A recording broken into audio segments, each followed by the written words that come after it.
Load the spaceship with a rocket fuel, ladies and gentlemen, because today was the day of the new WWE DVD release, The Ultimate Warrior, The Ultimate Collection DVD.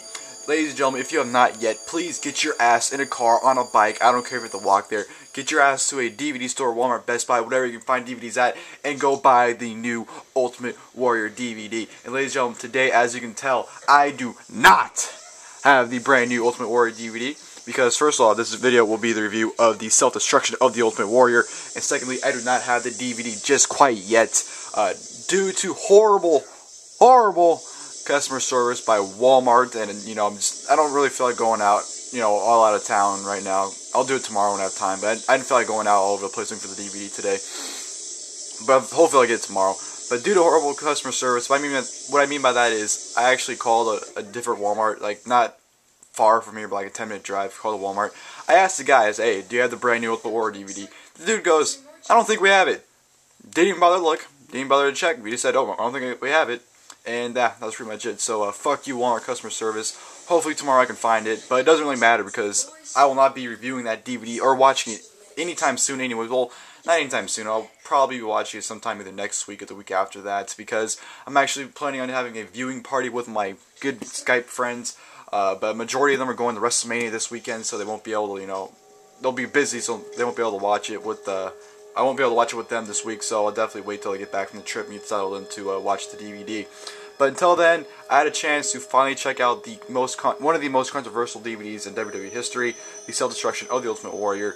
Actually, Stevie Breach was actually kind enough to get this DVD to me, because if you guys saw his Rumble videos from the weekend when we hung out, I actually found him the 2-disc edition of this DVD, so he bought that one, and he had no use for this one, so he just gave it to me for free, so thank you, Steve, for that.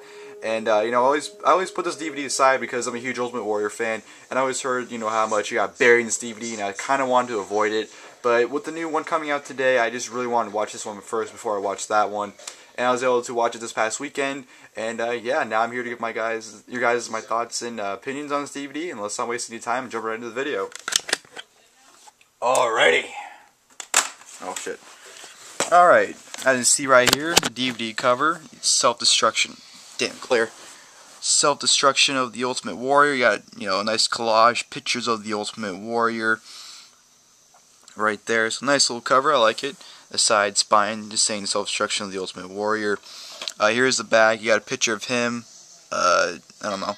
And you have the little description, bio thingy, whatever you guys want to call it. Let's read it together now. The Ultimate Warrior, a household name, an icon in sports entertainment. A driving guitar beated, what the hell, there's a lot of big words in this description here.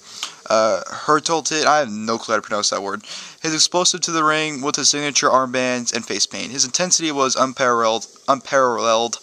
His controversial personality is equally unmatched. Learn more about the man and the myth from the people who witnessed his meteoric rise to the WWE Championship and a victory over Hulk Hogan before 65,000 fans of WrestleMania VI. Over Hulk Hogan before. That's kind of weird saying that. A victory over Hulk Hogan before 65,000 fans at WrestleMania VI. Shouldn't it say in front? I don't know. That's weird. That's really weird how it's worded. But hear from superstars who worked with the man. Did he burn out or drop out? Relive his feuds with Macho Man Randy Savage. Look, they're already burying him in the description already. That's sad. Relive his feuds with Macho Man Randy Savage, Ravishing, Rick Rude, Hulk Hogan, and more. Exclusive interviews with Vince McMahon and Eric Bischoff. Breakdown Ultimate Warrior stints and WWE, WCW. Find out exactly what happened at SummerSlam 1981 when Ultimate Warrior held up WWE for more money. And here are the extra full matches on the DVD. There's only 1, 2, 3, 4. There's only 5 matches, but well, 2 of them are great matches, and the rest are just like whatever. But we open it up. Yes, this is a PlayStation 2 case for whatever reason. I guess either Steve bought it like this, or he bought it used, and it was, I don't know the story behind it. But yeah, here are the here's the listing for the DVD. Now let me take this freaking thing out. There's the DVD cover again. Here the listing. Here are the chapters for the documentary. You can just pause it and read them if you'd like. Whatever you guys want to do, it's up to you.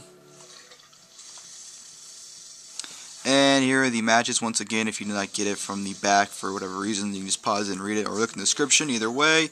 And there are like the extra stories, the deleted scenes that didn't make the documentary and whatnot. But yeah, going to this DVD, I just expected straight burial for the Ultimate Warrior because of all the stories I've always heard about how baddie get buried in this DVD. And so that's like I said, that's one of the reasons why I always put the DVD off, just for the reason why I just, I didn't want to hear how badly the Warrior got buried. But after watching this, and like I said, I'm a huge Ultimate Warrior fan. After watching this, I can truly say I don't want to say fascinated by it, but I was actually very interested in the stories and whatnot about the Ultimate Warrior in this DVD. Now, this is very biased and one-sided. Ultimate Warrior is not involved in this DVD whatsoever, so basically, it's everyone's word against his. Ultimate Warrior does not get any, like I said, he wasn't involved in this DVD, so you don't hear anything from the Ultimate Warrior. You just hear everyone's thoughts and perspective on him.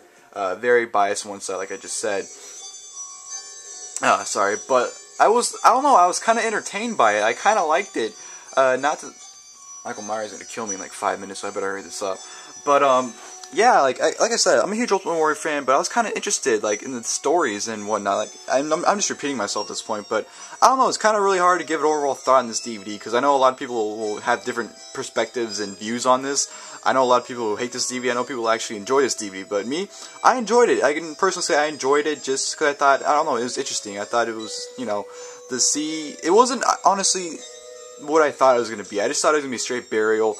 There were times where they did praise him, but like there were times when they praised him and buried him right away after it. So it's very controversial and one-sided. But for me personally, as big as a Warrior fan I am, I can say I enjoyed it.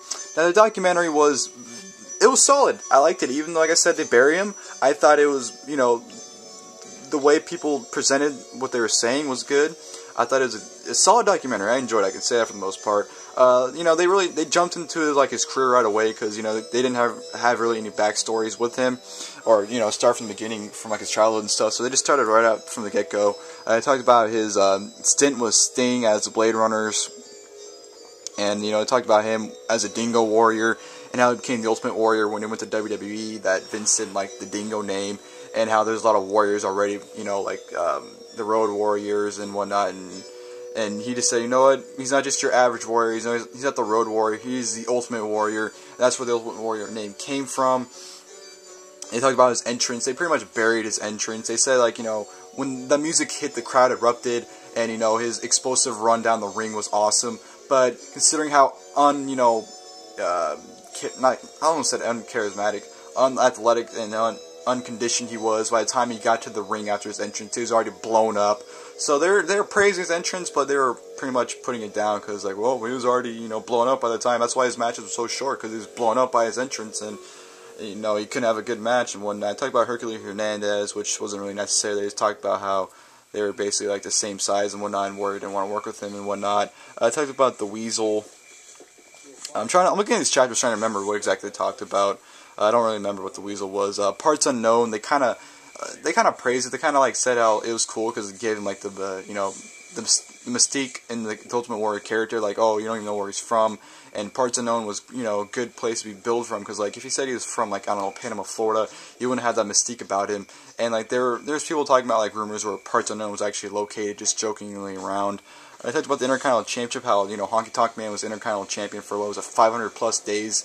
He was Intercontinental Champion for, and the Ultimate Warrior just came in there and beat him in like 25 seconds for the title, which was a huge thing at the time because no one could beat Honky Tonk Man, and Warrior just went out there and beat him in less than 30 seconds, so that was a pretty huge deal at the time. I talked about how big the Ultimate Warrior was becoming after that, how he was becoming a huge household name. Where's my fingers there? Unique interviews. They basically just buried him. They said how no one understood what he was saying in his promos. He was just ranting all the time. The chapter says unique, but they really just put his promos down. They just say like, oh, all he did was yell and he made no sense, just ranting. They pretty much just buried his promos. Rick Rude, they talked about how Rick Rude had similar like build body-wise, but they said Rick Rude was miles better in the ring than him, saying that basically they're same build, but Rick Rude had the talent and Warrior basically didn't. I talked about Andre the Giant, how Andre hated working with him. Talked about how when they do the infamous spot with Andre when he would knock him down, Andre would get his arms tied in the ropes. They did that one night, it worked, but the other night they screwed up, and like each night when Warrior would go for that move, Andre would put his fist out and punch him right in the face. It's like, hey, we're not going to screw this move up. Basically, Andre was just fucking with him. But yeah, they just said Andre hated working with him. We talked about Hulk Hogan. which led to WrestleMania VI, which, you know, the Ultimate Challenge, and how Ultimate Warrior and Hogan put on a match at WrestleMania, and how, you know, Hogan put him over, and you know, Hogan, of course, buried him, saying, you know, I could have said I told you so, but the moment you saw the fans looking at me leave the ring when Ultimate Warrior won the title, you know, instead of looking at him with the titles, that pretty much signified that, you know, they didn't want Warrior being the top guy, they wanted Hogan being the top guy still. And they talked about how, you know, that match was Hogan passing the torch to Warrior, which, you know, some people are disagreeing with, but, you know, just another burial for Warrior. And talked about how the Ultimate Warrior was WWE Champion, and how at that point he was supposed to lead the locker room, but he didn't lead Oh yeah, by the way, I just sorry to go back, but I just remember what the Weasel thing was, talking about Warrior supposedly working or leading the locker room. The Weasel chapter was Bobby the Brain Heenan and him talking about their match, the Weasel suit match. And now Heenan, I almost called him Heenan. I did call him Heenan. What I'm talking about, Heenan didn't like that match at all, because Warrior didn't listen to him in the ring. The Warrior just did his own thing. That's why a lot of people didn't like working with Warrior, because Warrior didn't listen to anyone. He just did his own thing and was stiff in the ring, so that's why no one liked working with him. But yeah, that's just to go back and recap what that was, because I didn't like, you know, I'm going to look back in this video and say like, oh, now I remember, I'm going to be pissed off. But yeah, I'm glad I was able to memorize that, or remember that before this video ended. But yeah, with him being the WWE Champion, they talked about how he was supposed to lead the locker room, become a leader, but he didn't do that because of his selfish ways and unprofessionalism.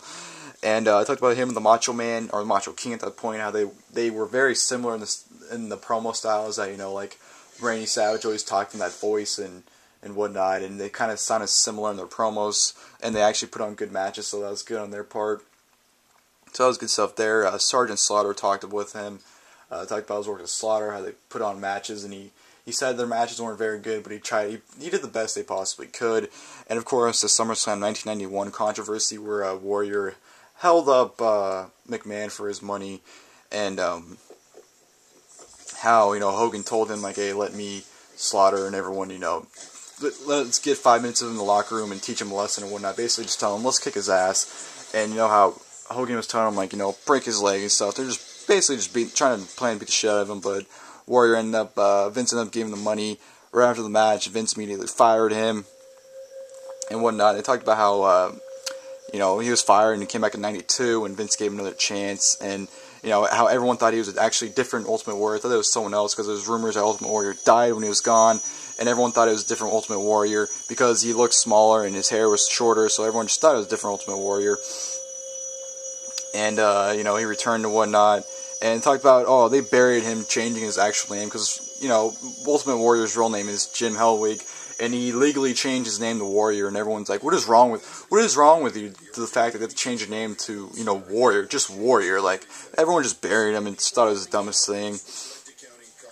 And they talked about how he came back again in '96.